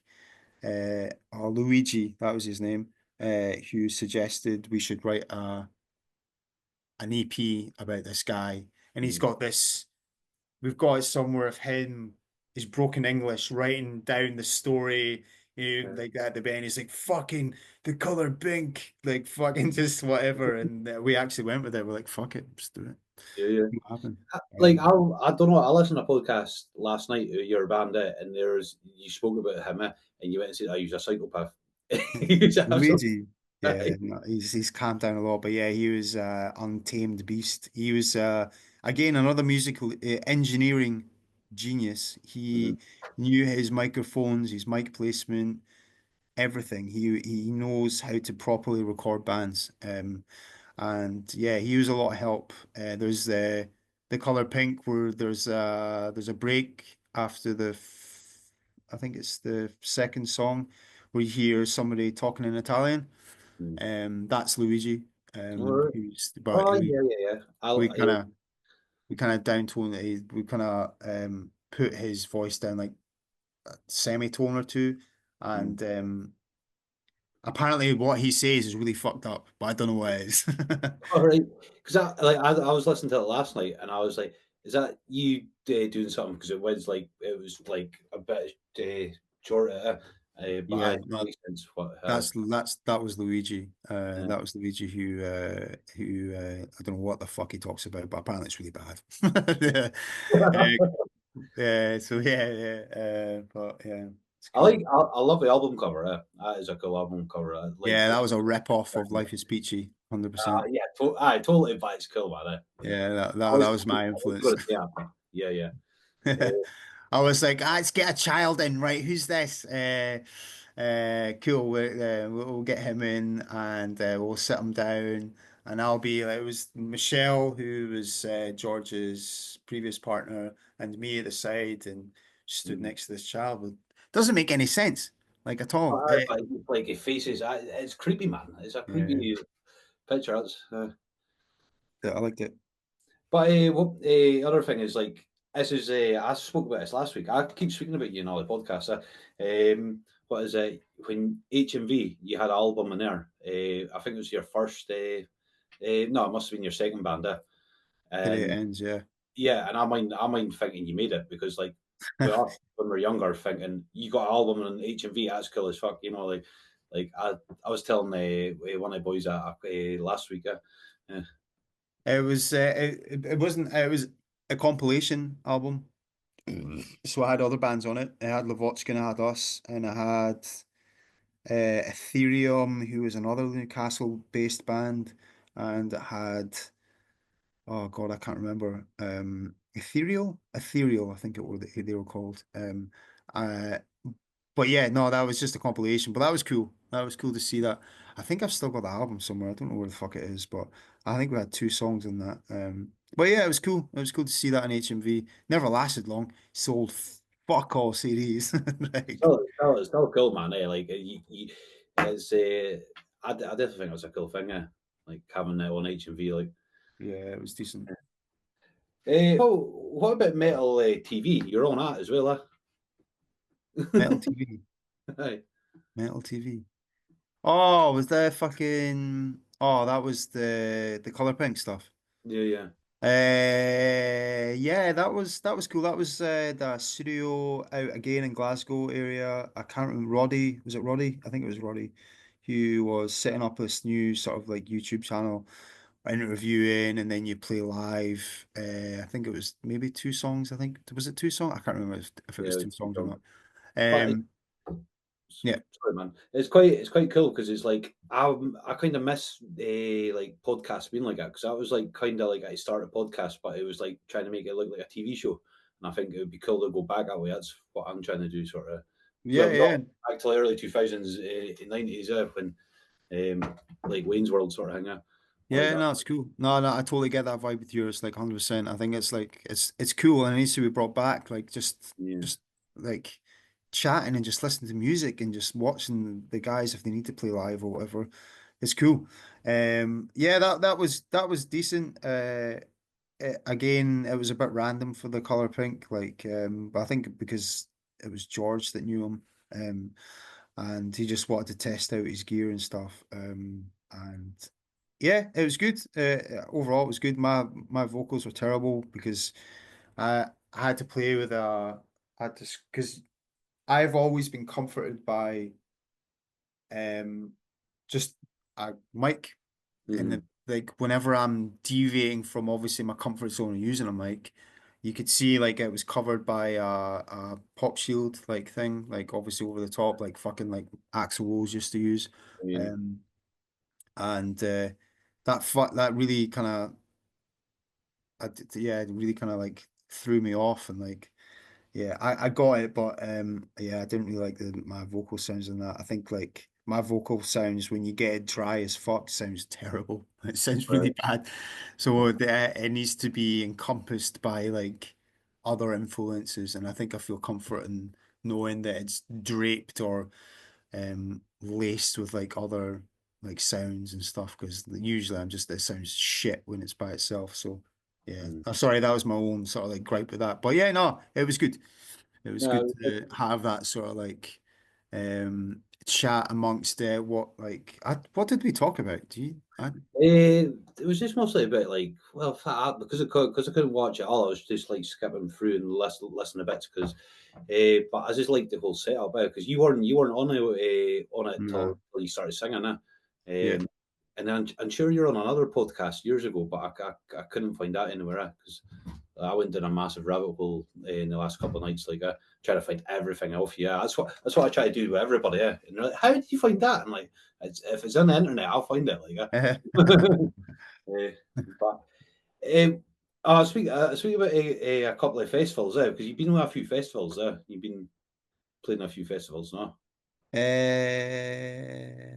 You've been to one where you took Sunstroke. Come, Oh fuck yeah, that was the first ever oh my God, what was it called? Anyways, down south, it was a cool festival. I had like everybody from all over the world. Oh fuck's sake, man, just give me a second. Anyway, we played a festival, and I can't remember the festival name. God damn it, I can't remember. It's totally slipped my mind. Anyway, yeah, we played that one. That was pretty cool because I had a lot of cool bands on it. A lot of like that festival we played. It was down south, and we made friends with an Italian band that I fucking what's his name? I just had his name in mind. Anyway, an Italian band came all the way over from Italy. They were phenomenal, and I can't remember the name, and I really am annoyed about that because they're really good. But we made friends with them, and yeah, that was a cool festival. It was played in a fucking barn, a massive like red, like massive hut, but it was boiling. And we were on like pretty early, like 11, 12. But the rest of the bands are cool. A lot of djent, that's it. Fucking djent bands. Just not like us at all. Like we're like really kind of different from the rest of them. Um, but yeah, it was cool. Yeah, it was cool playing that. It was kind of my first kind of festival vibe place. Um, and then what was the other main? There probably was another one, but the main one was obviously Obscene Extreme in the Czech Republic with Gendo. Shout out to Gendo. Yeah, Gendo. Is it Gendo Ikari? I think so, yeah.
that was awesome to be even offered to play it, which was cool as fuck.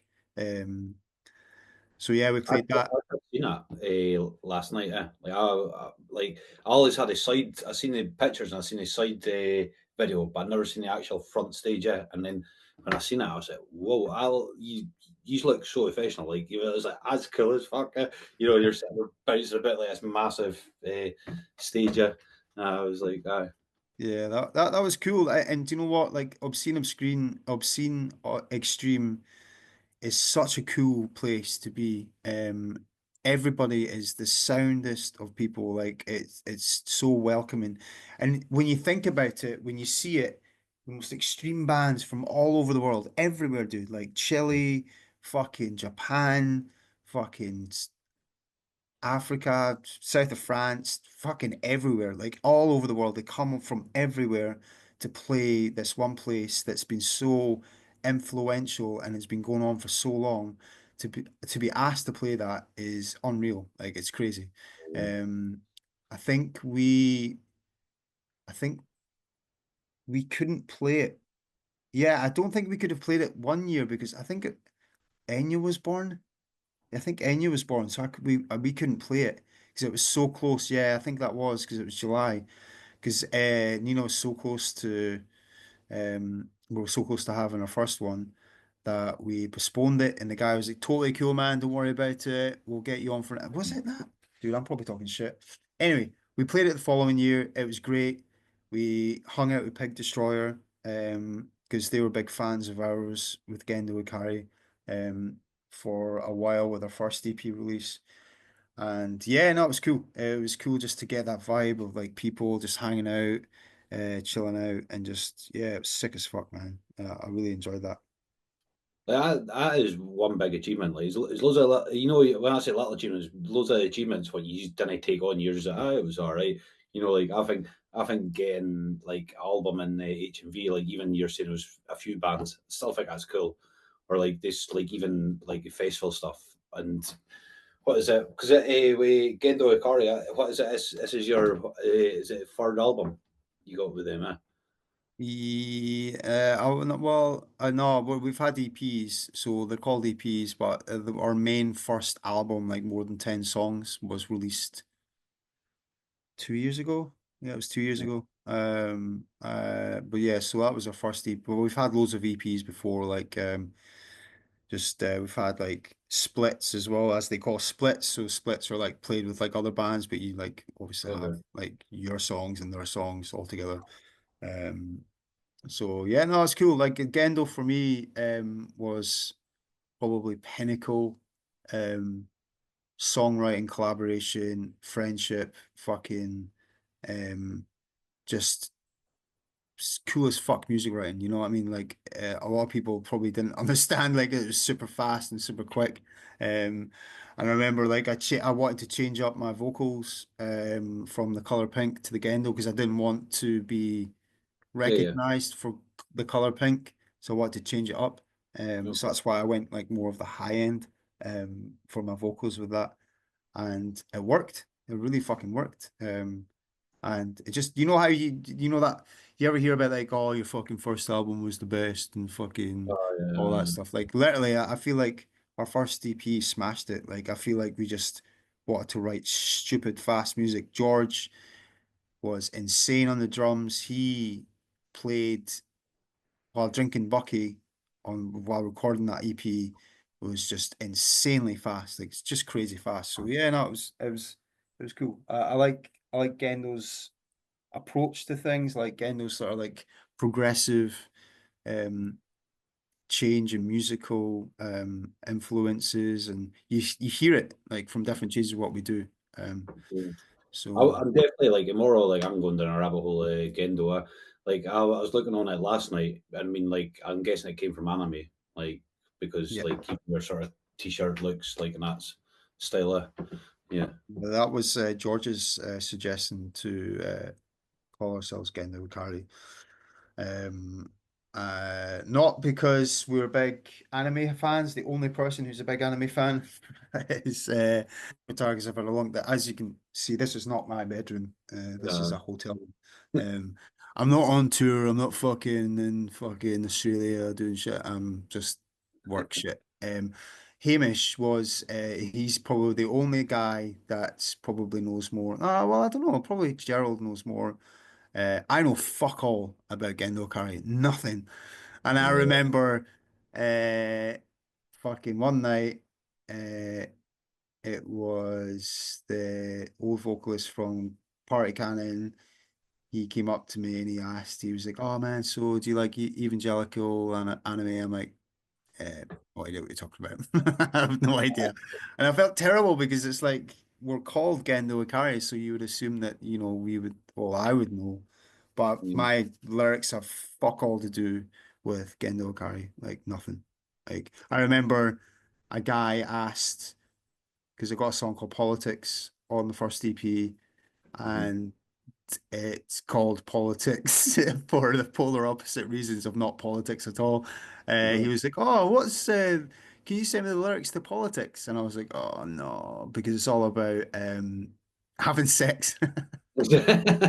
And yeah, anyway, it's about that. And he never replied after I sent it. He's probably thinking it was like, "Oh, it's about politics, fuck the system and all that." I'm like, "No, it's Yeah, got yeah, nothing yeah. to do with that." I called it But politics purely because of that reason. yeah, Because all I knew it would be like somebody would assume it's that, but I wanted the polar opposite of right. politics. But it's still got political. See, I was like, I was thinking it'd be like politics. What you're saying, like it was sex, but like it's all the nonsense what goes through, like when you're in a relationship. That Yeah, like, exactly. Yeah, yeah, but, it's exactly.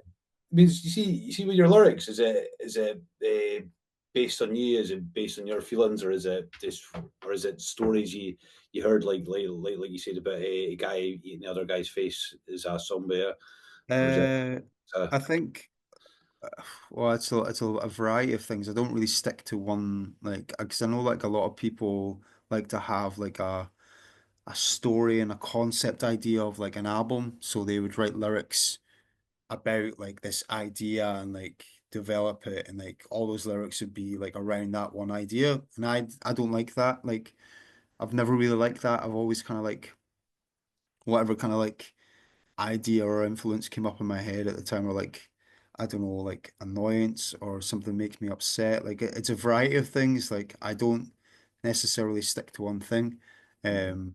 I stick to like no, I write about geez everything, my life, my personal struggles, political issues, um, the shit that we're in, and a lot of like other problems and issues that everybody else is having. It's like, but I don't really scope it around. So my lyric structure has changed over time, but I more so in Gendo, I kind of write off statements. So it's not like it's not a story. So I love storytelling and like a song like as lyrics because like a band that I really love is Iron Dissonance, and Gabe from Iron Dissonance wrote his storytelling and song lyrics are like phenomenal. Like I just love it. But it never worked with what I did, and I kind of like came to because my lyric writing just it develops over time. It changes. You kind of like you're trying to understand how to write properly or how to like do this properly, how to like structure it properly so it fits or whatever.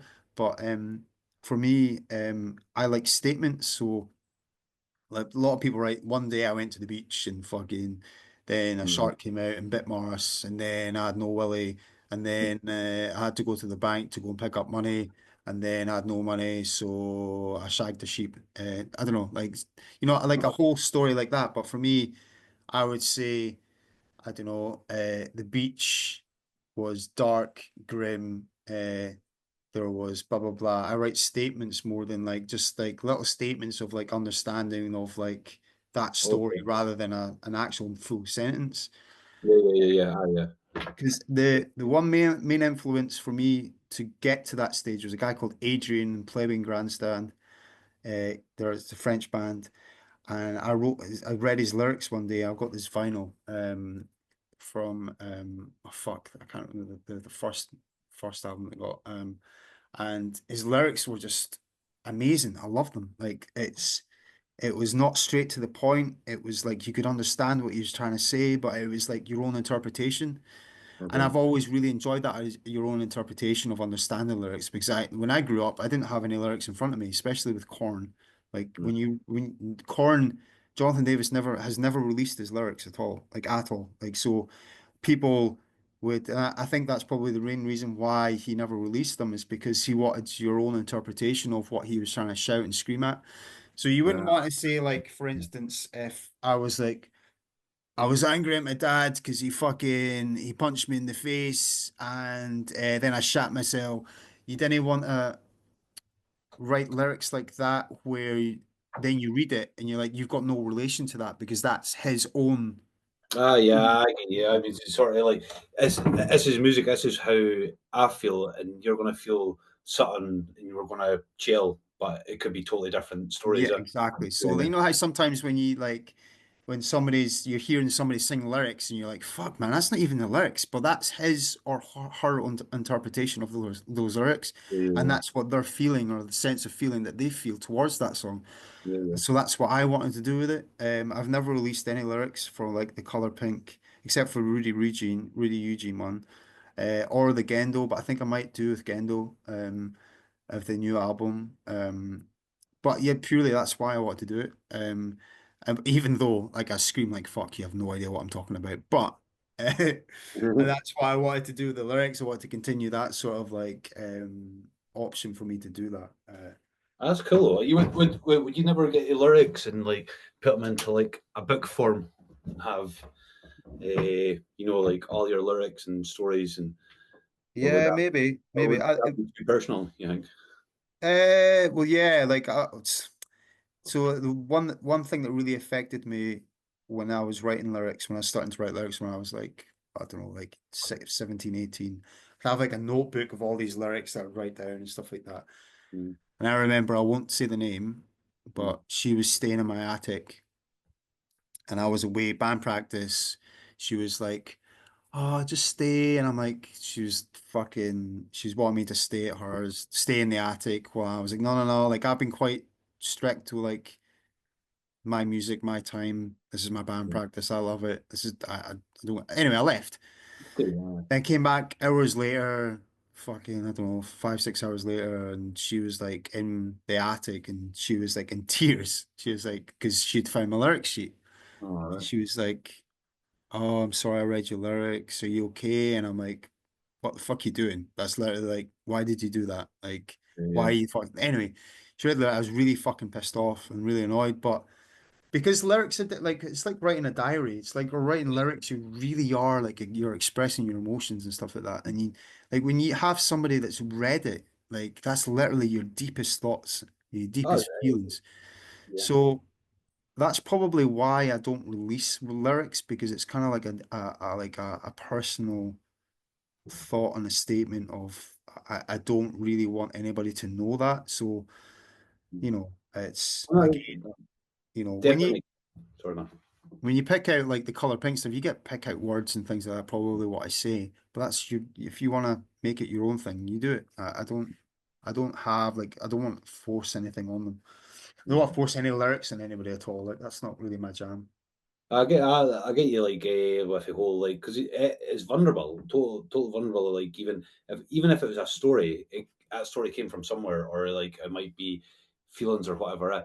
Like I mind like when I handed like my stuff across to you, and then what is it?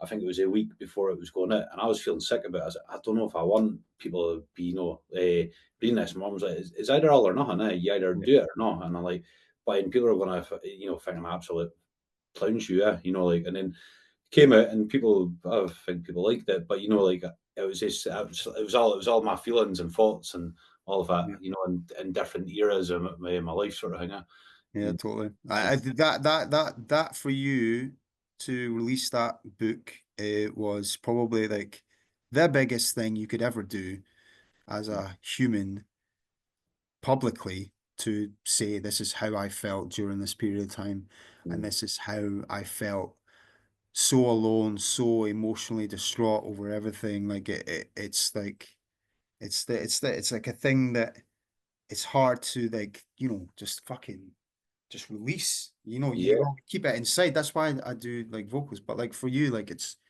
you've been crept out for so long, like, and then you just released it as a fucking book. Like Mm. that's cool as fuck, man. How many people would ever do that? Like, I mean, how many people would write down their own every emotion that they've ever felt since they were a teenager, young kid, all up Mm. until now, and then release it as a book? Like that Mm. alone takes a lot of fucking bravery and like, you But know. like even the way I write was like because like I say to people I'm illiterate because I stopped using the word dyslexic because everybody and their dog's dyslexic now, yeah? And it's not me being a gatekeeper on it. It's just like I have to say, look, I can't read and write, and this and I had my again that's like I never told anybody I couldn't read and write. I had it means having that people see my writing and go, fuck, I can't even read this stuff. Yeah, totally. Yeah. Yeah, I mean, yeah, for you to do that, like like that was just like a massive step in the right direction to like make people understand how this works and how you felt at that time. Mm. Because back in the day for people with dyslexia, for obviously your age and upwards, there's hardly any support or hardly any sort of guidance on how to do things properly or how to like, Mm. push yourself in the right direction. You're lost in this little world and you're bubbling yourself and like, and as I know, like fucking, because I've known you since you were fucking shiting yourself when you were two. Last year. Yeah, and so you've made such this big effort, and then you've made such a big influence on other people. Like, do you know what I mean? But Mm. that's again what I'm saying. Like, you've made your own. You've created this book and this story, obviously about yourself and your life, and then people reading this and relating to it so much. Like, it's great. Like, it's you need that. You need that sort of support, and you need that sort of appreciation and love to make people aware that there's not just you who's going through that sort of certain situation. And I think that goes back to like metal music as a whole, because it's not just yourself. There's thousands of other people probably going through this exact same thing. Yeah, yeah. No, I mean, we've been at this for 2 hours, man. Like, you probably need to go to sleep at one point now, but I need to get up at like 5. five. Oh shit! All right. Well, that's cool. I'm trying to All see. right, no, sorry, you can keep going if you want, man. I don't mind. Have you got any more? Well, I got. It was loads of questions, but you kind of you was just spinning it yourself. You were going through it, and I was like, oh well, I don't need to ask you that. You're already onto that. You're onto this. Oh, Um, yeah, cool. yeah, no, it's good though. What is it? Is there anything that you would say would help? You think it's better back 20 years ago, trying to get signed, or you think it's easier now to get signed, or or easier to like get your music out? Well, Well, there's two things to that. Like, you probably, I don't know, it's harder to get signed as an act now without having to go through bullshit than you were back in the day. I think it was probably more. I don't know. I've heard stories of different varieties of people. Like, I watched a documentary about a band called Car Bomb. Um, it's hilarious video, but it's also quite sad because they're so different from every other band. I think they were probably signed, but they had no gigs. They would turn up to shows with like two people. It yeah. was just horrendous. But nowadays, it's easier for people to get access to your music, but it's a lot harder for you to get the right followers or get the right backing. You just need to do it yourself. Like, and that's why I love grindcore. That's why I love that scene, because it's all Yeah, a well, lot yeah. of it's self-published. You have a lot of people that are running their own distros or running their own labels, and they are the ones that are attracted to you because you're doing the music that they love, and then they help you release whatever you're creating. And I fully appreciate that. And I love that. You don't have this big fucking massive corporate fuck who's like you probably would have back in the day, who's wanting like a percentage rate of like this or that, or you have to sell these many CDs or vinyls or whatever to obviously create a bit of money. What the scene that I'm in, the money that we create are through vinyls and t-shirt sales to then create another album. It's not to put in our pocket to fucking smoke and take drugs or whatever. Like, you know what I mean? If you want to do that in your own time, that's fine. But whatever profits we've made from Gendo, we've put fully back into the band to like for recording and for like merch and stuff like that. So, and I fully respect that and I love that more than any other sort of like big label signed shit. Like I just don't get it why you just want to be under that thing for so long. Yeah, no, it's just funny because I was going to ask you like what would be better, DIY and self publishing, or actually being signed with, and you just basically answered that. Yeah, no, DIY all the way, like Yeah, man. 100%. Like it just for me it just makes logical sense. It's art, it's art. Yeah, yeah. You want to create art. Why do you want to then sell or create money for this big fucking company to then put more money in the fucking fat cunt's pockets to do something else, to fucking blow other people up or fuck, you know what I mean? It's a link to other fucking horror. I know that was a massive jump there. I totally get that, but you're helping put money into these fucking cunts that are just helping they're helping no scene at all. You just want Yeah. money, just greedy cunts. It's definitely like I'm in speaking to somebody, and they're young guys, and they could have signed up to Sony, and he said no. He went, no, I'm not signing. And it was like I think they had like I can't mind say 5 albums or something like that. I said it's either he's got a backer who's like, no, didn't touch that. Because like if I was like a 18-year-old kid or 20, and so I was like, oh, here's Sony, here's your dream, and he's like, oh, but you're not going to get enough money, like all the albums, you weren't going to get like that much money. But like I would have jumped at a chance. Like when I was younger, if somebody went and said, well, here's a not a Netflix deal because I wasn't there when I was younger, but you know what I mean. Yeah, you would. Of course you would. Like I feel like it's like when you're growing up and you're surrounded by this sort of like concept of like making it big. Like I get that. I totally get that. I probably back then if I like Silverchair in Australia, they were like what 15, 16 when they first wrote that Frog Stomp, I think, album. Fuck, they just blew up and they never sold their souls, but I think they came to a realization that the music industry was fucked.